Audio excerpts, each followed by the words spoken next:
Okay. Thank you for the nice introduction. It's really nice to be back here. I had the good fortune of being invited last year by Professor Vargo, and he was so nice to me, he asked me to do something else, and so of course I said yes again, and I now just automatically say yes anytime he invites me to go anywhere. So I'm particularly delighted to see all this many people in the audience. I didn't quite expect this many. I usually have about an hour to give an introduction to this topic. They've given me 20 minutes. I'm sure there's some sort of a message in that I talk too much.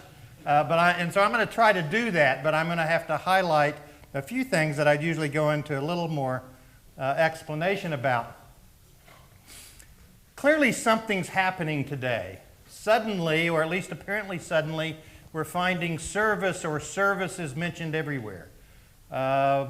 Discussions of economics and discussions in countries, and discussions of economics in classrooms, and talks about academics and marketing and what's going on, almost always talks about the fact that we're somehow in a services economy, that we're transitioning, or at least developing countries are transitioning, and companies are actively trying to transition from thinking of themselves as manufacturing companies to thinking of themselves as service companies. And you find IBM spearheading an effort to develop service science, a discipline to support that transition. And you find manifestations in all sorts of disciplines and activities of firms under the rubrics of services marketing, service operations, service factories, servitization, service sciences I mentioned, and you can read the rest of those. The problem, and part of the message today, is that I'm going to argue that these transitions are in some ways more apparent than real. That there's not so much a services economy just now developing, and if you think about that, that sort of implies services or service didn't exist 100 years ago or 200 years ago. Probably that's not true. More likely what's happening is we're transitioning in the way that we think about the economy, the way that we see it and see what's going on, and that's really what service dominant logic is trying to capture. So I will argue sort of briefly today that I think we've been using the wrong logic, a logic that I've called arm-flapping logic. And the reason that I call that arm-flapping logic is characterizing it in the contrast in how we thought about flying. For hundreds of years, thousands of years, hundreds of thousands of years, we tried to emulate birds and flap our arms and figure out how to fly, and we failed miserably. And then we changed the logic to an airfoil logic, and all of a sudden we could fly hundreds of miles an hour, flying hundreds of people for thousands of miles. That once we figure out the right logic and the right approach, problems all of a sudden become much easier to solve, and we see the world a little differently. So what I'm calling arm-flapping logic in the light of business and exchange and economics and marketing is something that Bob Lush and I have called goods-dominant logic. And it goes something like this. The purpose of economic activity is to make and then distribute units of output, to make and sell. Preferably these units of output are tangible, because tangibility has some nice qualities in ability to manufacture and store, etc. These goods are embedded with value during the manufacturing process. That is, firms create value in the manufacturing process. And the goal of the firm is to maximize their profits by doing this manufacturing efficiently. And to do it efficiently, we ideally want the manufacturing to involve tangible things, but we also want it to be standardized. We want interchangeable parts and economies of scale, etc., that we get from standardizing. We should ideally produce whatever we make away from the customers in factories, because we then don't have those pesky customers trying to tell us how they would like the product to be. And ideally, we should be able to inventory what we make and store it and then sell it as demand goes up and down. But production can be very steady if we're able to inventory and store. So in short, we should, firms exist to make and sell value-laden goods. And so it's a nice, neat little picture that you've seen before. Suppliers supply to manufacturers. Manufacturers or producers produce value and deliver that value to consumers who destroy or consume that value. And then they have to go back and buy some more value produced by the producer.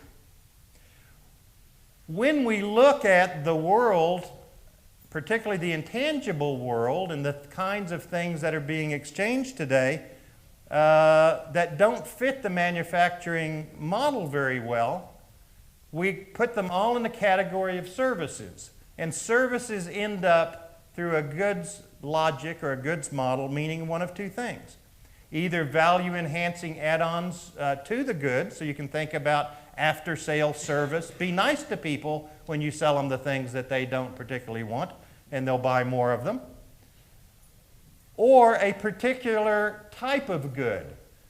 Goods that are characterized by not being tangible, by not being able to be standardized. They're heterogeneous. All of them are different. By not being able to separate the production from consumption. The customer is always present in the notion of in the production of a good, a service. And that they're perishable, so we can't inventory them and sell them later. All this creates sort of an odd situation.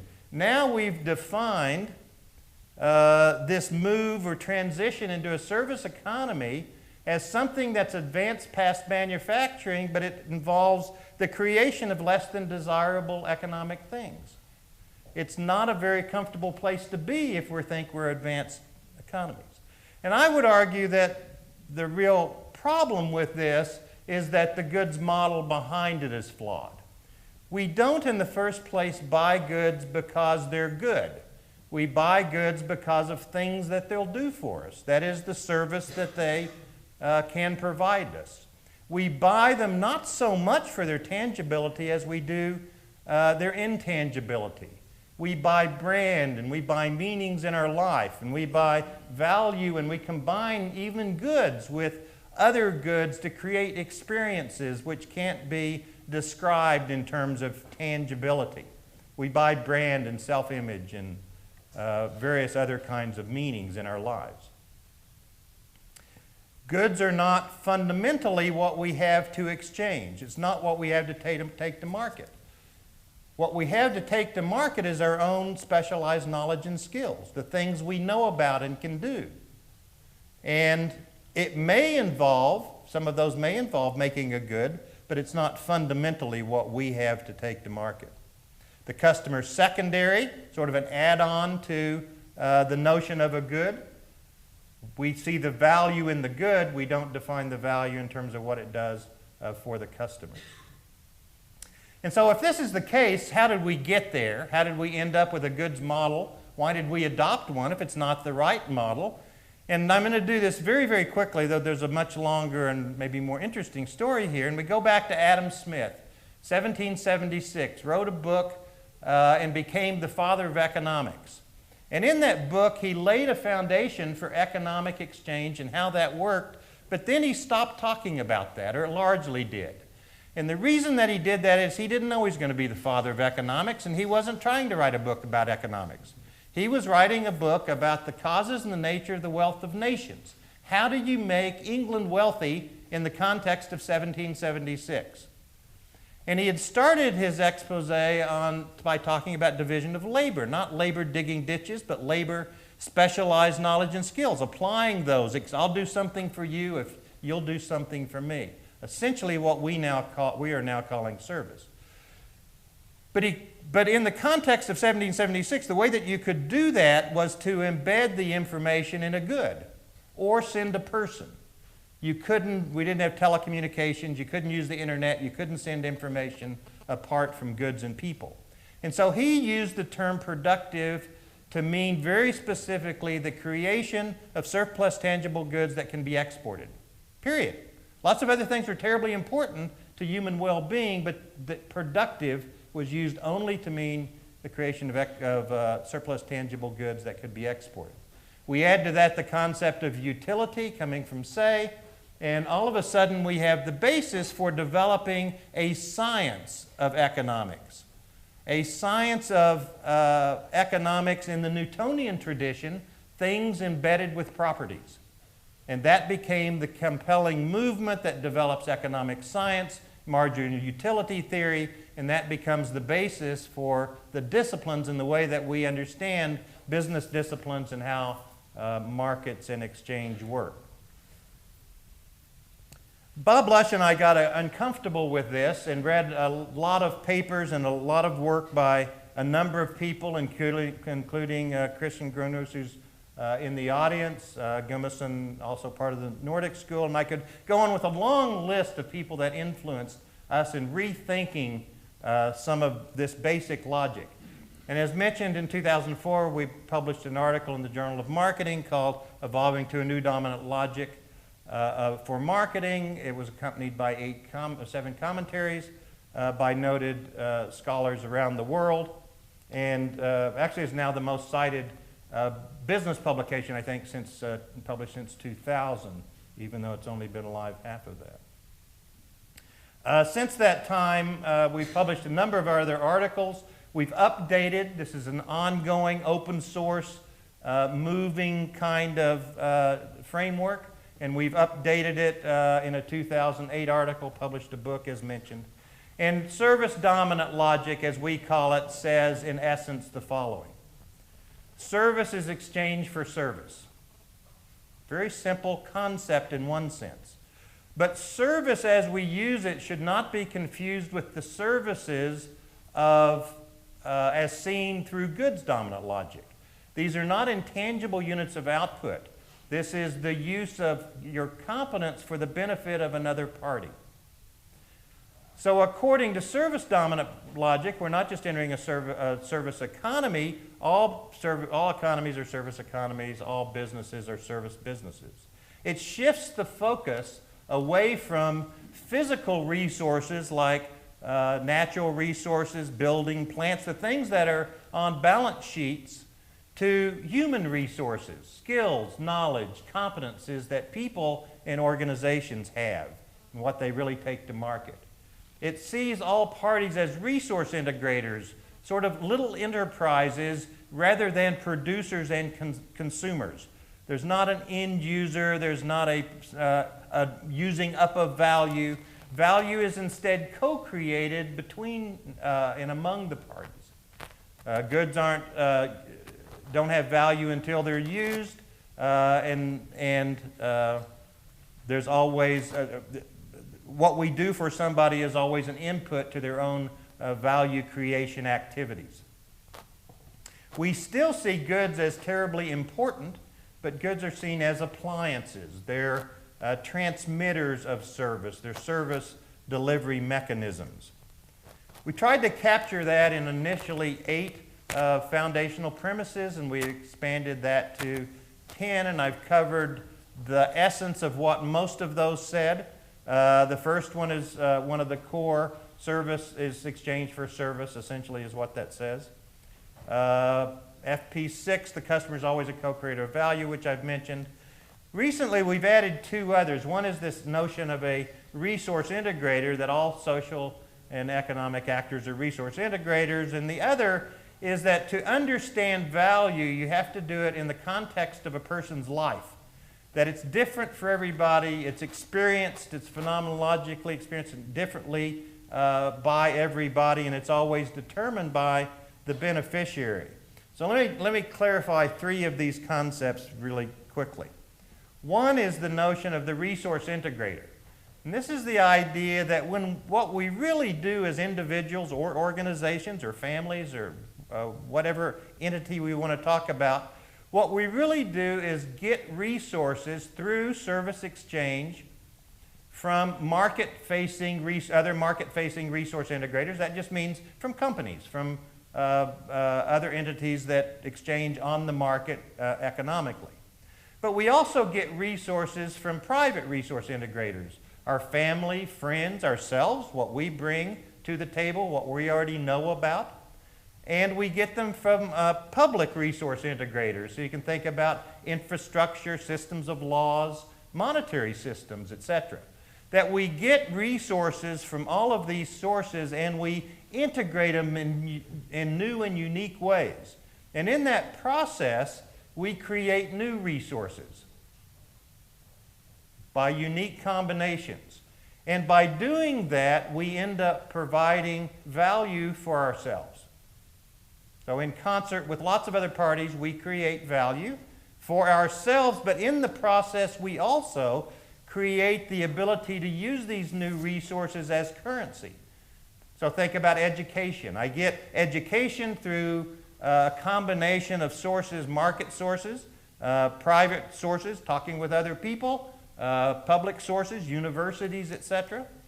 And I can use that to better my own life by just letting me understand things better and doing things. But I can also use it to take back to the market, to get more resources. It becomes the currency with which I gain access to what I need. The distinction between service and services, from goods logic, we have products divided into goods and services, the way that we've been taught to think about it. And we spent a lot of time figuring out what supposedly the difference is between goods and services. In service-dominant logic, we don't make that distinction. We have service, not services. Service, the process of using one's competence for the benefit of another party. We can talk about getting service directly. That is, I can come to your house and do something for you. Or indirectly, I can use my knowledge and put it together with somebody who knows how to make things, and we can make an appliance. And you can take it home and do self-service. But the common denominator is the service that you're trying to get. The other way that you can do indirect service is through money. So you need something from someone. They don't need what you do, what you know about. You go to the market and use those resources that you have, and you get paid in money. You take them to the person who needs something, or that you need something from. And they use that money to go get the resources they actually need. It's to pass through. It's a right to future services. So sort of oddly, ironically, there are no services in service-dominant logic. The difference between, we make a distinction between co-creation of value. This is what we do with another entity. They provide inputs to us. We use that and combine it with other market-facing and public and private resources to create value, as I mentioned. But there's also a concept of co-production. What we do that's typically considered part of the firm activity, so self-service. You might look at the difference between IKEA putting the furniture together, doing what normally you would expect the furniture producer to do, as co-production, and you can compare that with co-creation of value as I integrate the furniture into my life and create experiences at home which can't be understood just by pieces of furniture. We see the picture emerging of value creation beginning to happen interactively between parties, but in a real sense, we don't just have value co-creation between those parties, we have those parties connected to other resource integrators. So it's what Evert Gummerson calls many-to-many marketing. It's a systemic notion of value creation happening in a much larger space than just the producer or even what we've called the producer and the consumer. And all this starts pointing us to rethinking notions about the market. What is the market and how can we think about it? And how can we develop a general theory of the market which might let us tell people how to be better marketers? There's some problems in doing that, and I won't go into those in detail right now, except to say as we move from the concept of goods logic in which we think about markets as being the markets for those goods, and we talk about market share of things, that what portion of that market do we get? When we start talking about service logic, we have to translate that into markets, that's ways of solving people's problems. And those aren't finite kinds of things that we can talk about market share for. They're not things we enter, they're things we imagine and then therefore create. So think about this product. What market was Apple going after, trying to get share of, entering when it went into the iPod market? And the answer is none. Now, if you try to define it in goods logic, you have to do it by thinking about MP3 players. But that misses the whole point of the iPod. It misses what it does and how it fills many different, many heterogeneous kinds of things, solves different kinds of problems in different people's lives, in the context of their life. Probably what they were doing is something more like the customizable entertainment storage organizer and personal assistant and life applications with a wow factor platform market. They were inventing this market. They weren't entering the market. And what good firms do is think about how I can get all these resources from various places, some I control, some I don't, put them together in unique ways to combine them with customer resources to solve problems in unique ways. So I think about platforms rather than just making products and selling value. These are US examples. I don't know how they translate in Europe completely, but Johnson & Johnson is famous for its baby oil lotion. It's just mineral oil. So I can think about that as just the commodity mineral oil, and I miss the whole point of what Johnson & Johnson did by envisioning new ways to use mineral oil and promoting that and creating a sense of what this product is and how it can solve various kinds of problems like baby butt rash avoidance, mommy guilt reducing, body massage, and sexual lubricant market. Now, you can't get there by thinking about market share for mineral oil. You get there by thinking and imagining new ways of using things. And I can, one of my favorite products in the US is Arm & Hammer baking soda. This is just bicarbonate of soda. It's a compound. It's used for making breads, except nobody uses it for making breads. People found they could put it in the refrigerator and it freshens their, it deodorizes the refrigerator. They can brush their teeth with it and it's a great whitener. They can put it in their washing machines and use it in lieu of detergent, and it's great for whitening. And so together, Arm & Hammer recognized what people were doing, and they've repackaged it in different ways, and together they've co-created this product of Arm & Hammer baking soda, which has almost nothing to do with baking anymore, because they listened to their markets and they co-created new uses and new solutions. So there's kind of a summary position of this. Again, I've done this much quicker than I maybe have ever done it before. There are no services. There's only service, which can be provided direct or indirect through goods. There is no new service economy. We've always been in a service economy, and all businesses and all economies are service economies and businesses. There's no producers and consumers, probably the biggest mistake we make in thinking about the economic world. We don't have makers of value and destroyers of value. We have co-creators of value who go on to co-create and use whatever value they create to create value and help other people create value. You eat breakfast, you don't just consume, you use the energy to go to work. And it goes on forever, and we need to understand this interplay. Goods are not particularly good.